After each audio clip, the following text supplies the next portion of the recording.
So my sister and I are close, and she visits often and often brings her 4 kids, tween male, pre-tween female, preschool female and toddler male. Her eldest loves comic books and my boyfriend lets him read some of his collection. They aren't like vintage comic books, they're the big book versions you can get after a series of comics has been published and contains them all. Well, one time they came over and my boyfriend was out. Her eldest asked if he could read some of the comics and I said no since my boyfriend wasn't here. He didn't seem to care, but my sister pushed and said they were just comics. I again told her no. Well, at one point I had to go out to grab something to make dinner for us. While I was gone, she told her son that I changed my mind and that he could go read some of the comics. He went into the room and started reading. When I got back, I asked where he was and she told me he was reading comics. I was annoyed and told her I said no. She said he was always careful and I told her that didn't matter and to go to ask him to stop and come back down. She huffed, but I insisted, so she went upstairs to tell him. Soon after she went upstairs, I heard a scream and rushed upstairs.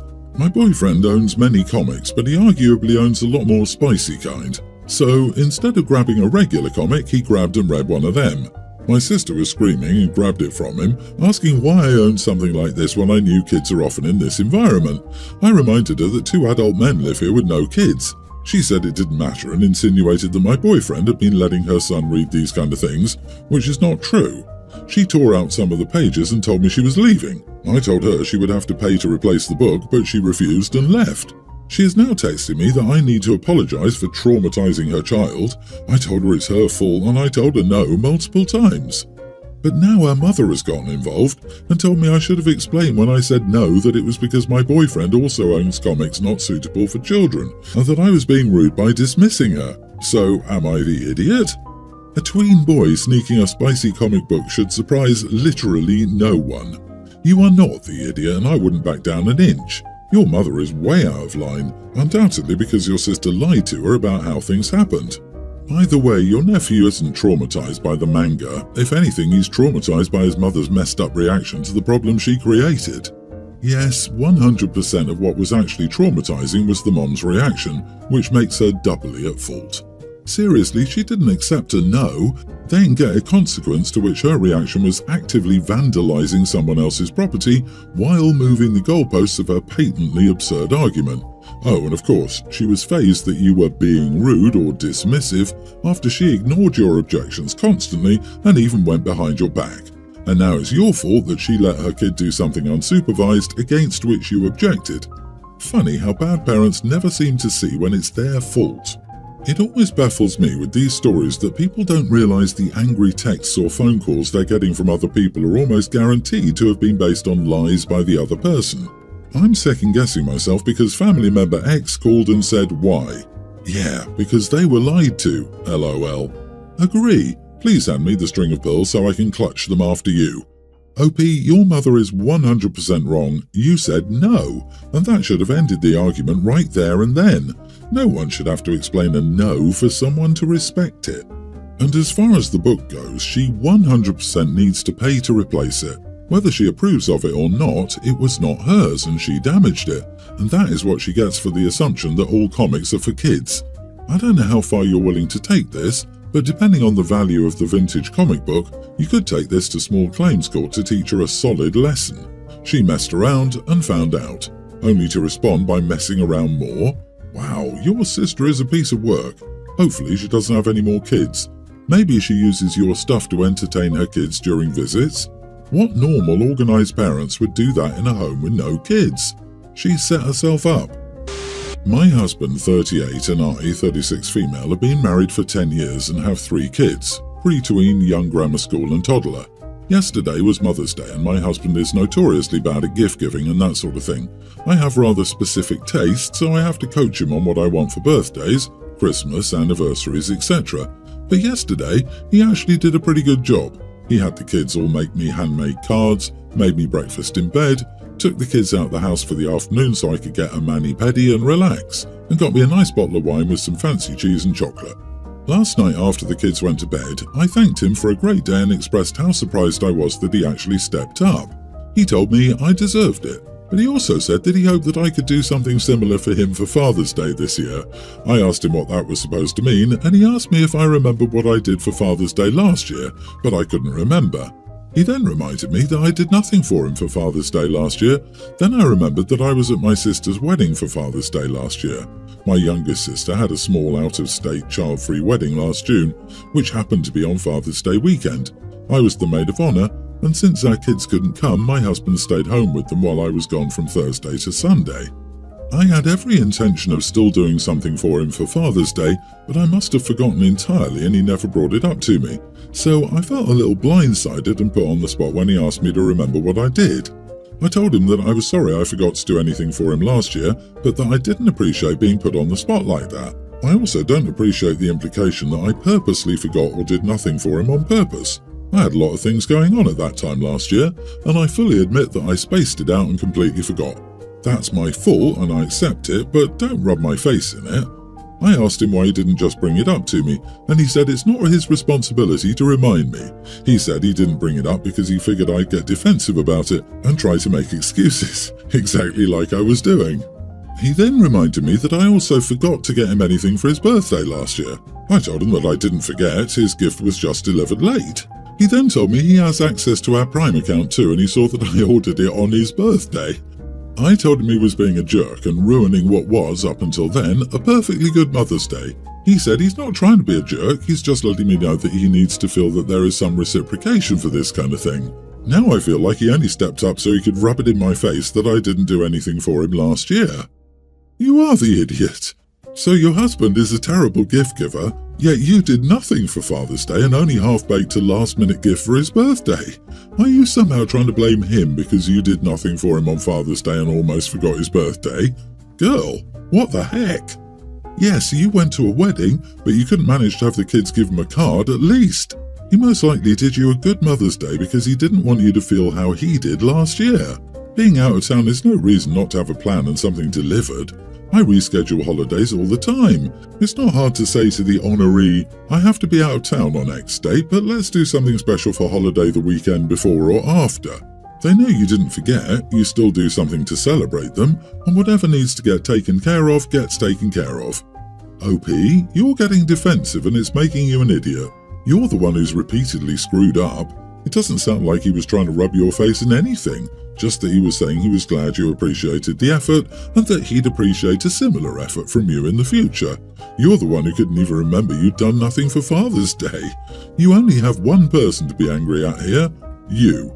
He's heard you ask for more autonomous effort and stepped up. Now, he's asking you to do the same, which sounds entirely fair given how you've recently handled events. I, male 30, took my wife, 28, out for breakfast at one of her favourite restaurants to celebrate Mother's Day. We were having a great time together and the check arrived. I gave the waiter my card, but he came back and said there was some problem with my chip and that it wasn't scanning. This confused me since I'd used the same card to buy flowers this morning. I asked the waiter if they accept cash, but he said no. I started to notice my wife looking pretty angry. I told her to give the waiter her credit card, and since our tab was just under $48 and I happened to have a $50 bill on me, I gave her that money. She did so, but acted very cold toward me afterward. I asked her what was wrong when we were in the car driving back home, and she told me I was a major idiot for making her pay for our meal on Mother's Day. I told her that I didn't make her pay since I literally gave her the $50 right after my card didn't work. She told me to stop playing word games, and the fact of the matter was that I embarrassed her and made her feel uncared for. I don't know what else I should do in that situation. How was I supposed to anticipate my credit card not working? To clarify, I have money in my account, so that wasn't the issue. I'm going to my bank later today to see what's wrong with my card. Am I the idiot? Edit. We have a joint household account where we each contribute some of our paychecks and the rest we keep independently. I paid with my separate money. Didn't mention I dropped our kid off at Grandpa's in the morning. Not the idiot. My husband took me to breakfast this morning with our kids but left his wallet at home in the bustle of getting the kids out the door, and the sippy cup. He used my card and then transferred me the money. This is ridiculous of her to be upset about. Making something out of nothing. She sounds hard to be married to. I'm guessing she's probably irked about something else and decided to use this as her in to be angry. I can't fathom why anyone would be mad about this. There's got to be something else she couldn't muster the courage to say that's upsetting her, and she's running with this. It's because she knows he's right, but since she still feels unhappy, she needs a place to aim her anger and dismisses his very legit point. She can't say why this explanation doesn't resolve the issue for her, because she wants OP to act as if those feelings are valid by saying he hurt her intentionally and asking her for forgiveness. Understandably, OP won't give her that because it's really not fair at all, so instead he's using words that she doesn't want to hear. I'm a woman and I remember my getting upset about crap like this when I was young. I'm older now and have learned to shut up for at least 15 minutes before taking any anger I feel seriously. It takes practice, but so does any exercise in self-control. OP's wife will become more self-aware and reasonable as she gets older. LOL or not. Poor guy. She's 28. There's no hope for her. It's a quite common behaviour among teenagers. A human brain develops until approximately 25, if I remember correctly. But at 28, I don't see much chance that she realises she's an issue here and learns how to deal with emotions. So I, nearly adult female, have this old school teacher who I'll call Mr. Miller. His first name is Stephen, which will become relevant later.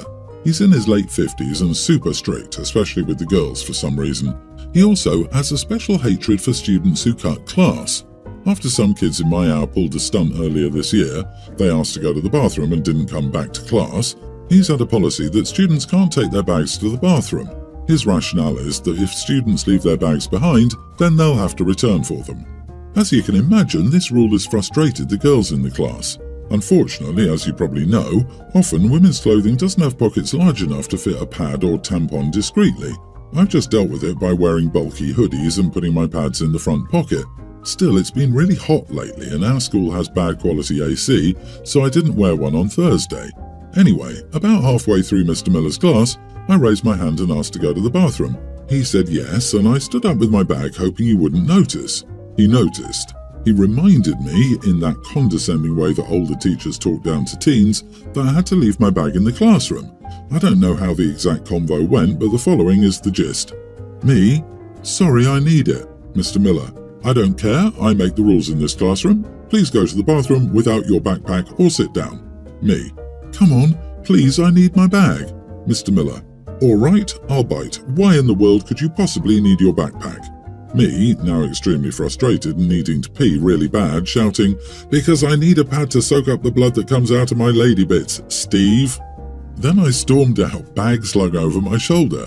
When I got out of the bathroom, I was intercepted in the hallway by a guidance counsellor and taken to the office. They called my parents and issued me a full week of after-school detention for use of graphic and vulgar language and unauthorised walkout. My mom negotiated it down to 2 sessions because I'm generally an excellent student and it was my first offence of this nature. I talked to my sister about it and she said that I shouldn't have made a scene, that it was his classroom and that I should follow his rules. However, she also told me that I shouldn't have disrupted class like that and that I was making a mountain out of a molehill. Her words have me second-guessing my actions. So now I'm wondering, am I the idiot? Edit, Mr. Miller's policy applies to all bags, including pencil cases and small purses. You didn't use graphic and vulgar language in my opinion. You stated exactly what happens in a female body. If your male teacher is too fragile to handle that, that's his problem, not yours. Absolutely not the idiot. I'd be going to the school biology teacher and asking why, if the terms are vulgar, they're teaching them, and if they aren't vulgar, why I was punished. Get one teacher on your side and you might get them fighting for you behind the scenes. Exactly. Since when is human biology vulgar and offensive?